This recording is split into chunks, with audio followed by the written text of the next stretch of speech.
तहे दिल से आप सभी का स्वागत करता हूं झारखंड भूगोल के इस सेकेंड वाले पार्ट में। फर्स्ट पार्ट में मैंने आप सभी को झारखंड भूगोल के तहत बहुत सारी चीजें बताई थी, जिसमें मैंने पंजिया के टूटने से लेकर, यानी पंजिया जब टूटा दो पार्ट में, अंकारा एंड गोंडवाना लैंड, वहां से लेकर फिर भारत जो हमारा प्रायद्वीपीय देश है, क्योंकि तीनों ओर जब कोई भी स्थलीय देश या कोई भी स्थलीय भूभाग तीन ओर जल से घिरा हो, जैसे कि एक, यहां दो, यहां तीन, इधर अरब सागर, इधर हिंद महासागर, इधर बंगाल की खाड़ी, तो तीनों ओर से घिरे हुए कोई भी स्थलीय भाग को, भूभाग को हम प्रायद्वीप बोलते हैं। तो भारत एक प्रायद्वीप देश है जिसका एक बहुत ही शानदार जिला है, हम शानदार राज्य, माफ कीजिएगा, झारखंड। इस झारखंड के बारे में बहुत सारी चीजें बताई थी कि झारखंड का गठन कब होता है, गठन से लेकर यहाँ के रहने वाले लोग कितने हैं, क्या है, 2011 का जनगणना का कुछ प्रमुख डाटा,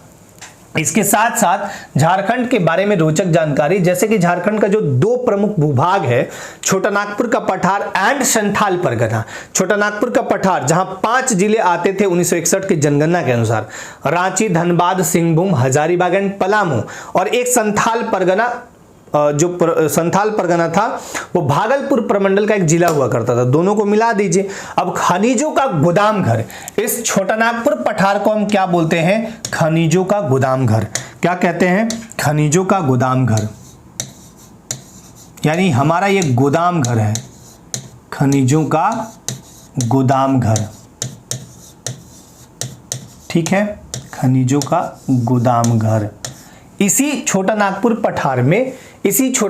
पठार में बहुत सारे खनिज पाए जाते हैं, जो अभी आपको थोड़ी देर में सब कुछ बताएंगे। फिर ये सब कुछ हुआ था, बेसिकली जो जानकारियां थी वो आपको दिया था, जनसंख्या से लेके, एरिया से लेके, जो एरिया था, जनसंख्या था, ठीक है, उसके बाद कौन कौन सी उपराजधानियां थी, सब कुछ आपको हमने बताया था।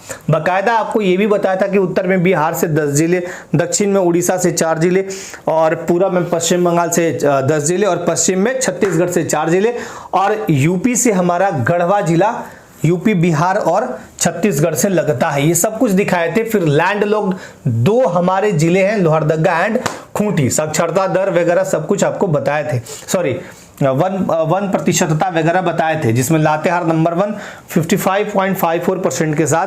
ISFR रिपोर्ट 2023 के अकॉर्डिंग हमारे पास जो कुल वन है 23,765.878 वर्ग किलोमीटर, 29.81% पे हम वन का विस्तार लिए हुए हैं, और सबसे कम जो वन रखता है वो जामताड़ा 5.94%। और इसके बाद आपको दिखाए थे कि हमारे पास 5 प्रमंडल हैं, 24 जिले हैं, 24 जिले, 264 प्रखंड हैं, 264 प्रखंड के अतिरिक्त 45 अनुमंडल वगैरह वगैरह, बहुत सारी चीजें आपको बताए थे। फिर उत्तर में हमारा साहेबगंज है, दक्षिण में पश्चिमी सिंहभूम, पूर्व में पाकुड़ एंड पश्चिम में गढ़वा। ये आपका जो दूरी है, ये जो दूरी देख रहे हैं आप, यानी हमारा उत्तर से दक्षिण तक की जो दूरी है 380 किलोमीटर, और पूरब से पश्चिम तक की दूरी 463 किलोमीटर है, ठीक, ये भी आपको दिखाए थे। फिर उसके बाद बताए थे कि अक्षांशीय दृष्टिकोण से हम उत्तरी अक्षांश में आते हैं, चाहे वो भारत हो चाहे झारखंड हो, और देशांतरीय दृष्टिकोण से हम पूर्वी देशांतर में आते हैं। तो झारखंड का अक्षांशीय विस्तार जो होगा 21 डिग्री 58 मिनट से लेकर,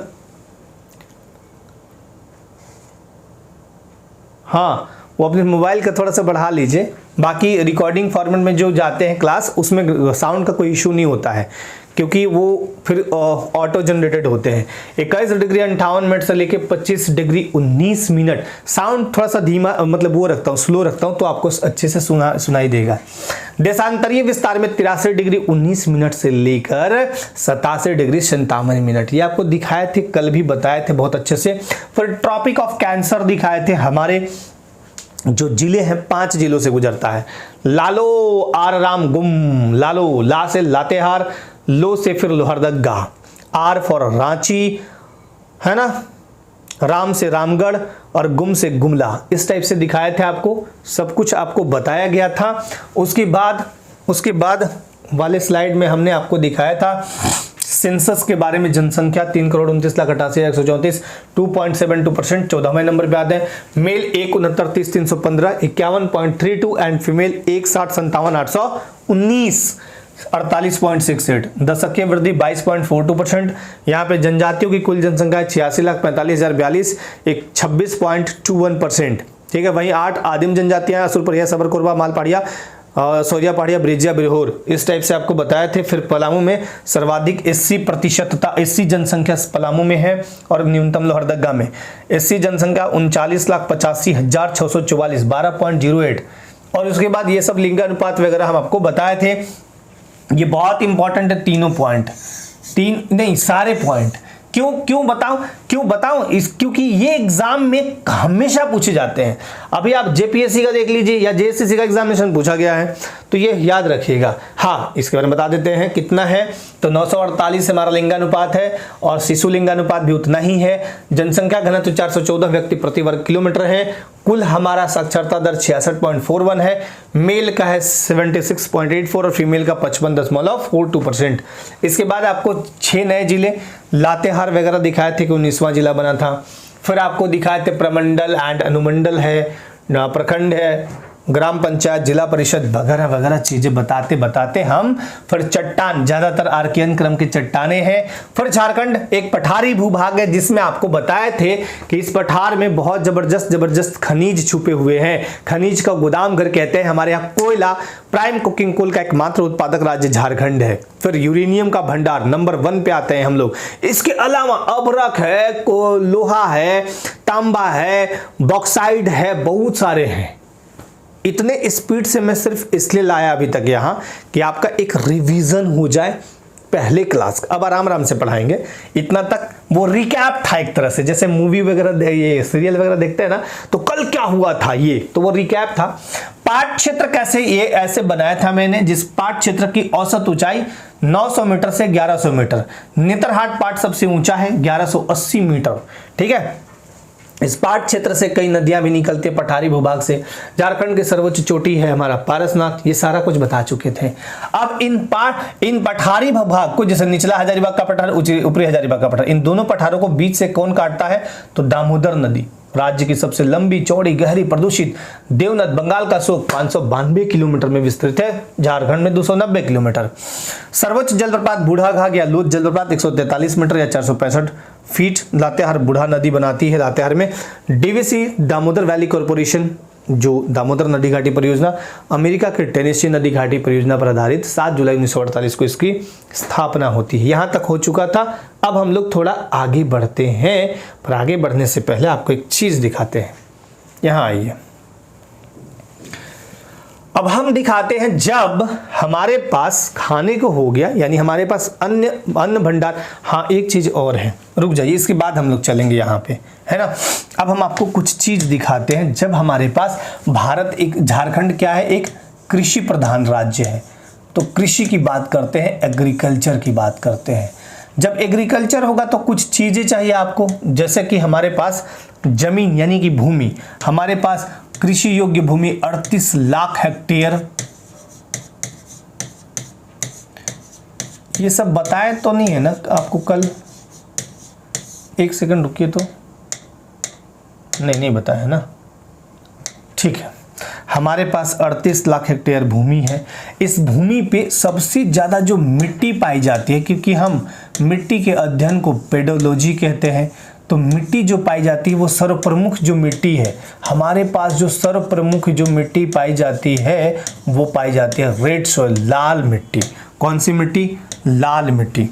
कौन सी मिट्टी? लाल मिट्टी। 90% भूभाग पर आपको लाल मिट्टी देखने को मिलेगा। इस लाल मिट्टी में सबसे ज्यादा, क्योंकि ये कम उर्वरता वाली होती है मिट्टी, जब पढ़िएगा तो भारतीय कृषि अनुसंधान परिषद ICAR के तहत जब देखिएगा तो वहां पे देखिएगा 8 प्रकार की मिट्टी मुख्य रूप से बताए गए हैं, जिसमें सबसे इंपॉर्टेंट होता है जलोढ़ मिट्टी। भारत में 50% भूभाग पर जलोढ़ मिट्टी है, लेकिन पूरे भारत पर बोल रहे हैं। झारखंड में जलोढ़ मिट्टी है ये कहाँ है? स्वर्ण रेखा के किनारे जाइए थोड़ा सा मिलेगा। दामोदर भैया उधर कहीं कभी घुसिया गए तो बंगाल का शोक बन जाते हैं, लीले खटिया निकल जाएंगे बंगाल की खाड़ी में, उधर चल देंगे मस्त। आप मान लीजिए खटिया लगा के और गांव में रहते हैं, तो गांव में जलोढ़ मिट्टी जो होता है नदियों द्वारा बहाए गए, मान लीजिए कि ये नदी है, नदियों द्वारा जब नदी के किनारे गांव होता है, ऐसे मान लीजिए बसा हुआ है, तो बाढ़ में नदी द्वारा जो बहा के जमीन पर ढाब डाला जाता है उसी को हम जलोढ़ मिट्टी कहते हैं। तो जलोढ़ मिट्टी बहुत उपजाऊ होता है। उसके दो पार्ट होते हैं, खादर और बांगर। खादर और बांगर। अब जैसे मैंने आपको कहा कि मान लीजिए दामोदर भैया हैं, ये दामोदर भैया एकदम बहुत भयानक नदी है भाई, बड़ी नदी है, और बड़ी नदी के साथ साथ प्रदूषित नदी है, देवनद बोलते हैं। यहाँ पे मैंने क्या बोला, जलोढ़ मिट्टी के दो पार्ट, एक खादर दूसरा बांगर। तो खादर जो मिट्टी होगा ना वो बहुत इंपॉर्टेंट होगा। खादर मिट्टी बहुत नज़दीक रहता है, और बांगर जो मिट्टी होता है उसी पे गांव बसता है। खदरवा पे बसा दीजिएगा तो मालूम चला कि यहाँ खटिया लगा के सोए हैं, ले ले बंगाल की खाड़ी में उतर जाएगा, मस्त पहुंच जाइएगा, खटिया ले ले वहीं बंगाल की खाड़ी में। तो ऐसा तो हो नहीं सकता, ऐसा तो करना नहीं है। तो जलोढ़ मिट्टी यहाँ साहेबगंज में देखने को मिलेगा आपको, क्योंकि साहेबगंज में एक नदी आती है, डिस्को का डांस करते हैं, और साहेबगंज मान लीजिए ये वाला एरिया है। तो मात्र 40 किलोमीटर साहेबगंज से गुजरती है कौन सी नदी, गंगा नदी। गंगा नदी भारत की सबसे लंबी नदी। लेकिन हम बात करें रेड सॉइल, लाल मिट्टी हमारे यहाँ बहुत ज़्यादा पाया जाता है, और इस लाल मिट्टी पर सबसे ज़्यादा खेती होता है तिलहन दलहन का। किसका, तिलहन और दलहन का, तिलहन और दलहन का। अच्छा, खेती कराने के लिए हमारे पास क्या होना चाहिए भाई, एक तो जमीन हो गया, फिर हमारे पास होना चाहिए मौसम, मतलब जलवायु। जलवायु हमारे अनुकूल होना चाहिए। तो यहाँ की जलवायु जो है वो उष्णकटिबंधीय मानसूनी है। कैसी है, उष्णकटिबंधीय मानसूनी। मानसूनी। जब ज्योग्राफी स्टार्ट होगा ना मजा आएगा, सच बता रहा हूँ आपको। जब ज्योग्राफी में हम लोग घुसेंगे ना, अभी तो झारखंड का पढ़ा रहे हैं, जब ज्योग्राफी में आज उधर उन लोगों को बीयू वाले क्लास में पढ़ा रहे थे ये भारत का नक्शा, पूरा मज़ा आ रहा था, पूरा भारतीय लग रहा था। अच्छा, वो लोग जब पढ़ते थे तो पढ़ते हैं तो लगता है कि जैसे हम भी भारत में घुस गए हैं, तो बड़ा मज़ा आता है। और आप लोग जब कंसंट्रेट होकर जब देखते हैं क्लास को तो बहुत मस्त लगता है। उष्णकटिबंधीय मानसूनी, यहाँ जो औसत वर्षा होती है ना, कितनी होती है, क्योंकि हम इतने अमीर तो है नहीं भाई, कृषक लोग बहुत अमीर थोड़े होता है, अमेरिका का किसान थोड़े है कि भाई बैठे कार पे और लैपटॉप निकाले, थड़ गेहुआ में कब दिए थे जी, तो 23 तारीख को, तो अबर कब देना है, तो 19 तारीख को। चलो भाई, कार से जा रहा है वहाँ खेती करने लोग। और यहाँ का किसान बेचारा सुबह सुबह उठ के फावड़ा यहाँ लिए, अब मालूम चला कि इधर वो क्या बोलते हैं, फावड़ा के साथ साथ ये, अरे टोकरी में कुछ सामान है, चाहे ये बोरी में कुछ सामान है, वो लिए और मस्त बैल के पीछे पीछे जा रहे हैं, पैर में जूता चप्पल नहीं है, और जाके वहाँ खेती कर रहे हैं। तो बहुत गरीबी अभाव है। तो यहाँ पे औसत जो वार्षिक वर्षा होता है, हम मानसून पे डिपेंड करते हैं, हम मानसून पे निर्भर है। औसत वार्षिक वर्षा जो होती है ना वो ज़्यादा नहीं होती, हाँ 140 सेंटीमीटर हो जाती है, जो कि ठीक ठाक मानी जाती है। ठीक है, तो वर्षा हम करा दिए, मिट्टी ले आए, हमें और क्या चाहिए, मिट्टी लाए, वर्षा कराए, अब क्या चाहिए, तो सिंचाई का साधन भी चाहिए। तो सिंचाई के लिए हम मान लीजिए कि पानी नहीं होगा, वर्षा नहीं होगा, तो ऐसा थोड़े कि खेती खाए भी ना मर जाएगा आदमी। तो सिंचाई के लिए जो सर्वप्रमुख जो साधन अपनाए जाते हैं झारखंड में, वो कुआं सबसे ज़्यादा और सबसे प्राचीन, सबसे पुराना, फिर नलकूप है, ठीक है, फिर तालाब है, नदी है, नहर है। इन सब चीज़ों के लिए हम सिंचाई पर निर्भर होते हैं। इसी के तहत इसी सिंचाई को आगे बढ़ाने के लिए दाल भात चोखा डीवीसी लाया गया कि चलो भाई दामोदर वैली कॉरपोरेशन होगा, स्वर्ण रेखा प्रोजेक्ट लाया गया, फिर उत्तर कोयल नदी परियोजना लाया गया। क्यों लाया गया, बांध क्यों बड़े बड़े बनाए गए, कारण क्या था, यही कारण था कि हम बहुउद्देशीय ला रहे हैं। मतलब एक उद्देश्य नहीं, उससे एक तो होगा कि हम सिंचाई भी कर लेंगे, एक होगा कि हम पशुओं को धोने का काम या जो भी है, उसके बाद फिर हम बिजली भी बना लेंगे। तो बहुउद्देशीय माने एक से ज्यादा उद्देश्य, तो ये सारा चीज हो गया। अब जब इस मिट्टी पर फसल बोया गया तो हम फसल का उत्पादन करेंगे, फसल प्रोडक्शन। फसल में जब निकालेंगे तो आपको मुख्य रूप से 2-3 चीज़ें आपको बता देता हूँ। एक तो सबसे जो प्रमुख फसल है वो है धान। धान यहाँ पे 90% प्लस भूभाग पर, और सबसे ज़्यादा आपका सिंहभूम में। कौन सा सिंहभूम, तो पश्चिमी सिंहभूम। पश्चिमी सिंहभूम का मुख्यालय कौन सा है, चाईबासा। तो उधर पश्चिमी सिंहभूम में धान की सबसे ज़्यादा खेती होती है। आपसे पूछेगा कि धान तो बता दिए भाई, तिलहन दलहन जो होता है वो सबसे नंबर 1 जिला। तो तिलहन दलहन को छोड़िए, आप ऐसे याद रखिएगा। कैसे याद रखिएगा, हम गेहूं आटा भी तो खाएंगे, मतलब रोटी भी खाएंगे।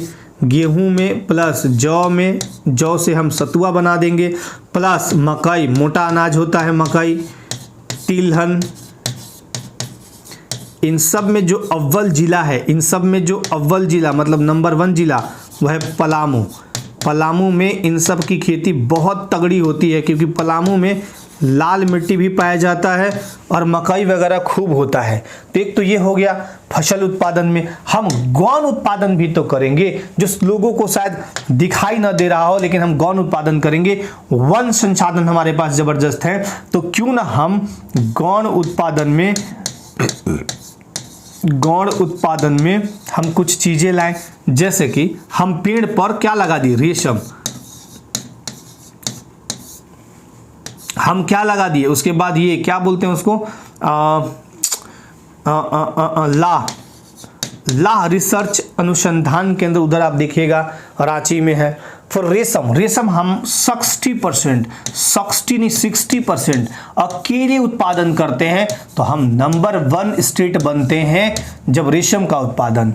तसर रेशम खूब यहाँ निकालते हैं, और ये जो पिलुया जैसा रहता है उसे रेशा निकलता है। लाह उत्पादन में टोरी जिला नंबर 1 है, टोरी जिला नंबर 1। लाह उत्पादन यानी उत्पादन में, इसको ठीक से लिखने दीजिए। लाह के पास हम लिख देते हैं, थोड़ा सा रुक जाइए, कोची आ गया। देखिए लाह में, देखिए लाह में एक तो होगा उत्पादन में और एक होगा निर्यात में। तो हम अगर निर्यात में देखेंगे तो वो निर्यात में सबसे इंपॉर्टेंट है टोरी निर्यातक केंद्र। ये टोरी कहाँ पड़ता है, तो लातेहार में, चंदवा के पास है। चंदवे का नाम टोरी है ना। उसके बाद लाह में आपको आइएगा तो आपको मिलेगा खूंटी जिला सबसे ज़्यादा प्रोडक्शन करता है, सर्वाधिक उत्पादन इसी राज्य में, इसी जिले में होता है। सर्वाधिक लाह का उत्पादन इसी जिले में होता है। कहाँ पे, तो खूंटी में, ठीक है। लाह अनुसंधान केंद्र आपको वहाँ पे रांची में नामकुम में देखने को मिल जाएगा। 50% हम उत्पादन करते हैं, हम नंबर 1 यहाँ भी हैं, नंबर 1 यहाँ भी हैं पूरे ऑल ओवर इंडिया में। लाह से आपका चूड़ी उड़ी बनता है, खिलौना बनता है। तो फसल में हम ये सब चीज़ निकाले, तिलहन दलहन में हम निकाल दिए, मिट्टी ले आए। जब इतनी सारी चीज़ों को लाए, जब सब कुछ ये सब हम बना लिए, कर लिए, अब आएंगे हम थोड़ा आगे, और आगे की कहानी आपको बताते हैं। आगे क्या है देखिए, वन एवं वन्य जीव बहुत इंपॉर्टेंट, फेमस, क्योंकि हम इसी पे हमारा नाम, राज्य का नाम क्या रखा गया, झारखंड। वन एवं वन्य जीव। अभी और लाएंगे आपका नदी नाला, रुकिए ना, नदी नाला भी लाएंगे। वन एवं वन्य जीव, इसमें सबसे इंपॉर्टेंट भूमिका पता है क्या निभाएगा, 2 चीज। एक तो आपका BNP यानी बेतला नेशनल पार्क, और दूसरा निभाएगा हमारे पास वन कितना है, 23,765 वर्ग किलोमीटर।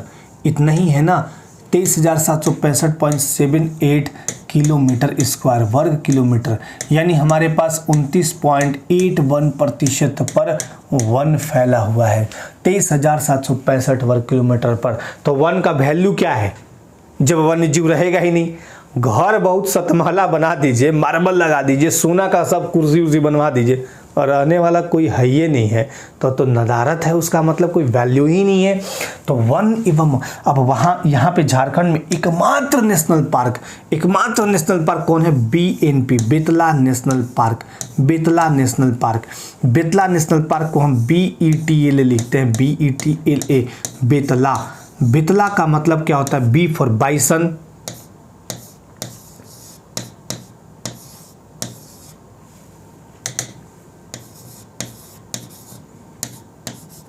एलिफेंट। इतना लिखने की जरूरत नहीं, खाली समझा देते हैं आपको, ठीक है। तो देखिए, B for bison, E for elephant, T for tiger, L for leopard, A for axis. Betla national park राज्य का एकमात्र नेशनल पार्क है। ये कहाँ है, तो ये जगह का नाम ही है बेतला। बेतला कहाँ पड़ता है? तो ये लातेहार जिले में पड़ता है। पलामू जिले का मुख्यालय मेदिनीनगर से लगभग 25 किलोमीटर की दूरी पर जाइएगा तो आपको बेतला नेशनल पार्क मिल जाएगा। स्थापित कब हुआ? तो 10 सितंबर 1986 को। 10 सितंबर 1986 को। यहीं पे 1974 में टाइगर प्रोजेक्ट चलाया गया। क्या चलाया गया? टाइगर प्रोजेक्ट चलाया गया। ठीक है। इसी बेतला नेशनल पार्क में विश्व में पहली बार 1932 में बाघों की गणना हुई थी। पहली बार 1932 में पहली बार बाघों की गणना हुई थी, यानी टाइगर की बाघों की गणना हुई थी। ठीक है। अब जब यहाँ से हम हटेंगे, थोड़ा आगे बढ़ने दीजिए। अब यहाँ आएंगे 11 वन्यजीव अभ्यारण्य हैं। कितने? 11 वन्यजीव अभ्यारण्य। जीवों के संरक्षण के लिए जो भी जीव जंतु हैं, वन्यजीव अभ्यारण्य।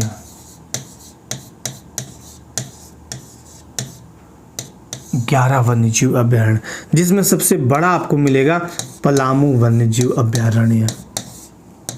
कौन सा? पलामू वन्यजीव अभ्यारण्य, वाइल्ड लाइफ सेंचुरी। ये कहाँ पड़ता है? तो ये पड़ता है आपका लातेहार। पलामू वाला पार्ट लातेहार। ठीक है। राज्य का सबसे बड़ा मतलब राज्य का ये सबसे बड़ा, लिख देते हैं, राज्य का सबसे बड़ा वन्यजीव अभ्यारण्य, सबसे बड़ा wild life sanctuary, WLS। Clear? तो इतनी बातें आप याद रखिएगा, बहुत बहुत बहुत बहुत इंपॉर्टेंट। ये कब स्थापित हुआ? 17 जुलाई 1976 को। कब? 17 जुलाई 1976। अच्छा, यही नहीं, इसकी जो ये एरिया कितने एरिया में है? तो 794 वर्ग किलोमीटर में एरिया में फैला हुआ है। 794 वर्ग किलोमीटर ये एरिया, पूरा एरिया इसका देखिएगा तो 794 एरिया वर्ग किलोमीटर में फैला हुआ है। एक और आपका बहुत इंपॉर्टेंट है, वो दालमा वन्यजीव अभ्यारण्य। दालमा कहाँ है? दालमा कहाँ है? तो सिंहभूम वाले इलाके में। कहाँ है? तो पूर्वी सिंहभूम।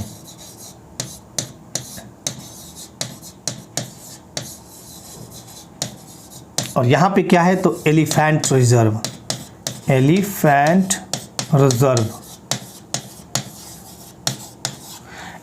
रिजर्व का मतलब ये हुआ कि बाघों के संरक्षण के लिए यहाँ पे जबरदस्त तरीके से 2001 में काम किया गया।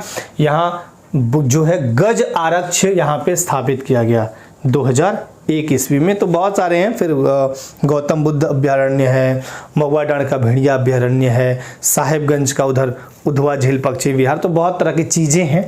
तो ये सब है, हम इन वनों से बहुत सारा चीज़ प्राप्त करते हैं। वन उत्पाद बहुत सारे निकलते हैं, जैसे वन उत्पाद में बीड़ी पत्ता हो गया, साल हो गया, सखुआ हो गया।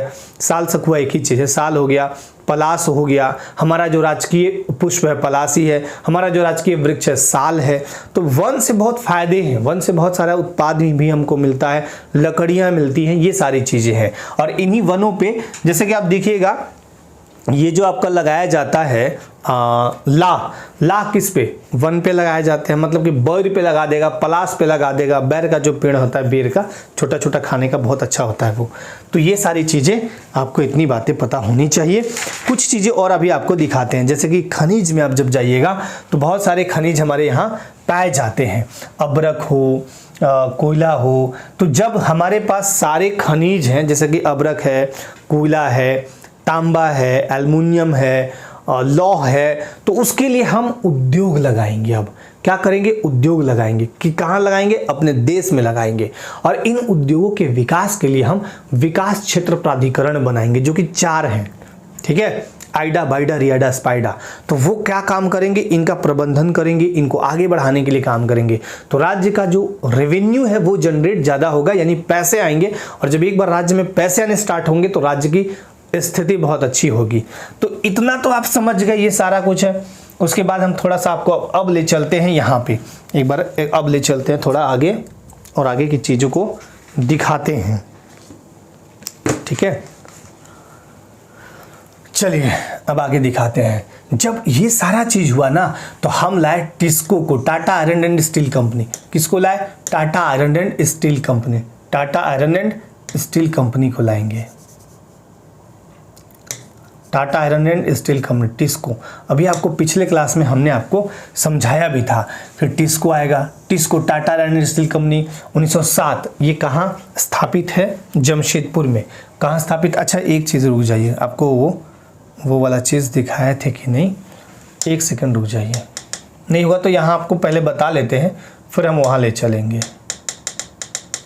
ठीक है, नहीं है इसमें ना, इस वाले स्लाइड में नहीं है, रुके दिखाते हैं आपको, तब हम वहाँ पे चलेंगे, तब मज़ा आएगा, है ना। ठीक है, तो जब उद्योग, अब आता बारी उद्योग का, यानी इंडस्ट्रीज का, तो ये उद्योग लाते हैं अब कुछ कुछ, तब इसका विकास करेंगे। उद्योग में सबसे पहला नाम आता है बहुत ही जबरदस्त तरीके से, वो आता है टिस्को का।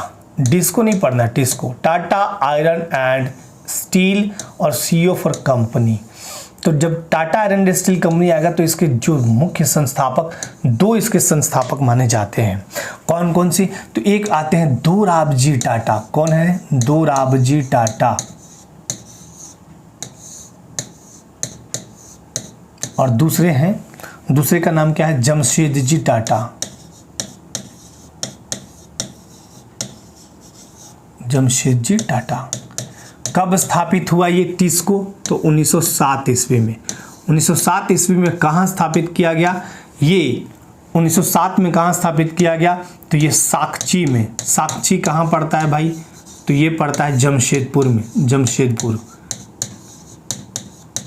जमशेदपुर तो कोई शहर का नाम है, हम कैसे मान ले? तो मान लीजिए ना कि ये पूर्वी सिंहभूम में है, इसको दिक्कत क्यों मानना है? ये पूर्वी सिंहभूम में है तो है, ठीक है। तो ये कौन सी नदी पे है? तो स्वर्ण रेखा खरकई नदी के संगम पर बसी हुई है। स्वर्ण रेखा एंड खरकई नदी, बहुत बार क्वेश्चन यहाँ से पूछा गया है। स्वर्ण रेखा खरकई नदी तट पर ये पानी देता है यहाँ पे, ठीक है। टिस्को, अब टिस्को का संस्थापक दोराबजी टाटा क्यों थे? 1904। इनकी हालांकि दोराबजी टाटा की 1904 में मृत्यु हो गई, लेकिन उसके पहले जो नींव रखने वाले थे, जो मेन काम करने वाले थे, दोराबजी टाटा। तो इनके काम को पूरा किए जमशेदजी टाटा, इसलिए वास्तविक संस्थापक यानी रियल फाउंडर जमशेदजी टाटा माने जाते हैं। जैसे इसको यूं समझिए, जैन धर्म पढ़ते हैं आप, जैन धर्म के जो संस्थापक थे वो ऋषभदेव थे, और जैन धर्म के जो रियल फाउंडर थे, वास्तविक संस्थापक, वो महावीर भगवान को माना जाता है, जैन धर्म के अंतिम तीर्थंकर। तो ये बातें आपको समझ गए। तो एक तो हमारा धरोहर है टिस्को, बहुत जबरदस्त। दूसरा जो आया ना 1964 में स्थापित BSP, Bokaro steel plant. Bokaro steel plant कब? 1964 में स्थापित हुआ। ये बोकारो में ही है, और ये किस देश के सहयोग से हुआ?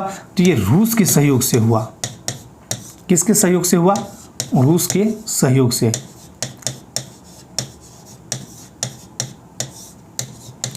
इसी को आप जानते होंगे यूएसएसआर, पहले इसको ऐसे बोलते थे, ठीक है, बाद में टूट के रूस हो गया।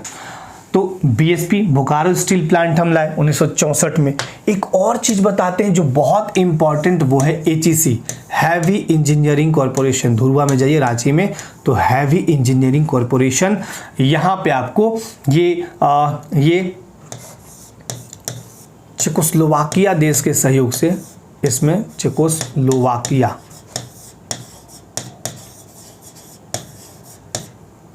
चेकोस्लोवाकिया, रूस वगैरह सहयोग के, तो हैवी इंजीनियरिंग कॉरपोरेशन रांची में स्थापित हुआ। इसी में फाउंड्री फोर्ज है, इसी में आपका फाउंड्री फोर्ज है, और इसमें बहुत ज़बरदस्त तरीके से मशीनों को तैयार किया जाता है। जो बड़े बड़े मशीन देखते हैं ना, बड़े बड़े, जिनको एकदम कंटेनर टाइप का बड़ा बड़ा उठा के लाता है, वो सारे मशीन यहीं बनते हैं, और यहाँ सीआईएसएफ लोग ड्यूटी भी करते हैं। तो ये तो इतनी 3-4 बातें हो गई, बहुत ही इंपॉर्टेंट। अच्छा, इसके अतिरिक्त आप देखिएगा सिंदरी में, धनबाद सिंदरी में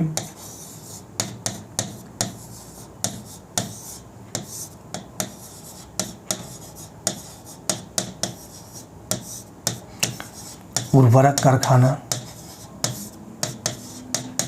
और भी बहुत सारे हैं, नहीं 3 ही रखने दीजिए। यहाँ पे 3 ही मस्त तरीके से रहने दीजिए, छोड़ दीजिए इसको, 3 ही रहने दीजिए, ठीक है। 3 ये मेन धुरी के रूप में हम रखे हैं, चूंकि अभी तो हम बताएंगे आपको पूरा बताएंगे इधर पीछे, लेकिन ये 3 मेन धुरी के रूप में मतलब ये मेन काम कर रहे थे। टिस्को जो कि भारत की पहली यहाँ पे आयरन एंड स्टील कंपनी थी, लौह एवं इस्पात संयंत्र थी। यूएसएसआर के सहयोग से जो बना, यूएसएसआर यानी रूस के सहयोग से बोकारो स्टील प्लांट, ये बहुत ज़बरदस्त काम किया। आज भी बहुत सारे लोग इसमें जॉब में हैं। तो अब आपको ले चलते हैं वहाँ पे जहाँ पे दिखाएंगे बहुत सारा चीज़। TISCO Tata iron and steel company 1907 Jamshedpur Purbi Singhbhum में है। भारत का सबसे पहला एवं बड़ा लौह इस्पात उद्योग, स्थापना दोराबजी टाटा, लेकिन वास्तविक फाउंडर जमशेदजी टाटा थे। जपला सीमेंट उद्योग की बात करें हम तो 1921 पलामू में स्थापित हुआ। हिंदुस्तान कॉपर लिमिटेड 9 नवंबर 1967 को घाटशिला पूर्वी सिंहभूम में। इंडियन एल्युमिनियम कंपनी 1938 मुरी रांची, 17 दिसंबर 1938 को इंडियन एल्युमिनियम कंपनी मुरी रांची में स्थापित की जाती है। डीवीसी दामोदर नदी घाटी परियोजना 7 जुलाई 1948, ये बता चुके हैं। झारखंड भी बंगाल की संयुक्त परियोजना है, इसके तहत भी बहुत सारे काम हुए। भारतीय विस्फोटक कारखाना, ये बहुत इंपॉर्टेंट, एशिया का पहला एवं सबसे बड़ा विस्फोटक कारखाना 1956 में गोमिया बोकारो में स्थापित है। कौन सा? तो ये विस्फोटक कारखाना, भारतीय विस्फोटक कारखाना। हैवी इंजीनियरिंग कॉरपोरेशन HEC 31 दिसंबर 1958, इसका डेट क्या है? 31 दिसंबर 1958। क्या है? 31 दिसंबर 1958, यहाँ पे लिख भी देते हैं 31 दिसंबर 1958 या 1958। तो ये बहुत इंपॉर्टेंट भूमिका निभाता है। 31 दिसंबर 1958 धुरवा रांची में। एशिया का सबसे बड़ा हैवी इंजीनियरिंग उद्योग, इसे नेहरू ने आधुनिक भारत का मंदिर भी कहा था। भारत का पहला तांबा उत्पादक खान घाटशिला, जो कि पूर्वी सिंहभूम में 1924 में स्थापित है। बोकारो स्टील प्लांट, जो कि 29 जनवरी 1964 को बोकारो में स्थापित किया जाता है, ये रूस के सहयोग से स्थापित होता है। एशिया का सबसे बड़ा पहला स्वदेशी लौह इस्पात संयंत्र यही है, जो कि सेल के अधीन काम करता है। इंडो आशियाई ग्लास कंपनी 1964 में भदानी नगर भुरकुंडा रामगढ़ में स्थापित है। उसके बाद यूरेनियम प्रोसेसिंग प्लांट 1967 जादूगोड़ा पूर्वी सिंहभूम में स्थापित है। अब आइए, जब ये हम कर लिए तब औद्योगिक क्षेत्र विकास प्राधिकरण, हालांकि ये जेपीएससी यूपीएससी में खूब क्वेश्चन पूछता है, आपका जहां भी आप पढ़ रहे हैं वहां भी पूछ सकता है। तो शॉर्ट में इसको समझिएगा, इसको ज्यादा रटने का कोशिश मत कीजिएगा, यहां तक आपको याद होना चाहिए ये सब चीज, ये बहुत इंपॉर्टेंट है। तो हम झारखंड औद्योगिक क्षेत्र विकास प्राधिकरण, जिसको बोलते हैं जियाडा, क्या बोलते हैं? JIADA, जियाडा। तो जियाडा का जो हेडक्वार्टर है लोवाडी नामकुम रांची में। झारखंड औद्योगिक क्षेत्र विकास प्राधिकरण, इसके 4 स्तंभ हैं। अब 4 स्तंभ में 3 स्तंभ तो समझ में आता है पहले हुआ, लेकिन चौथा स्पाइडा जो है वो 2015 में आता है। तो पहला जो इधर आया वो आइडा, आदित्यपुर औद्योगिक क्षेत्र विकास प्राधिकरण, 1972 में स्थापित है। ये Aida Adityapur industrial area development authority, इसको ऐसे फुल फॉर्म कीजिएगा तो आपको बिल्कुल समझ में आ जाएगा, ठीक है। तो आइडा, इसका हेडक्वार्टर है सरायकेला खरसावां। रियाडा 1973 में स्थापित, रांची औद्योगिक क्षेत्र विकास प्राधिकरण, इसका हेडक्वार्टर रांची में। बियाडा बोकारो औद्योगिक क्षेत्र विकास प्राधिकरण, इसका हेडक्वार्टर बोकारो में 1974 में, मतलब साल भर के अंतराल पर यह स्थापित है। 1972, 73 एंड 74 एंड 2015 में स्पाइडा संथाल परगना औद्योगिक क्षेत्र विकास प्राधिकरण, इसका हेडक्वार्टर दुमका में है, ठीक है। तो इतनी चीज आपको याद होनी चाहिए। और झारखंड के बारे में बहुत ही जबरदस्त तरीके से मैंने आपको सब कुछ बताया।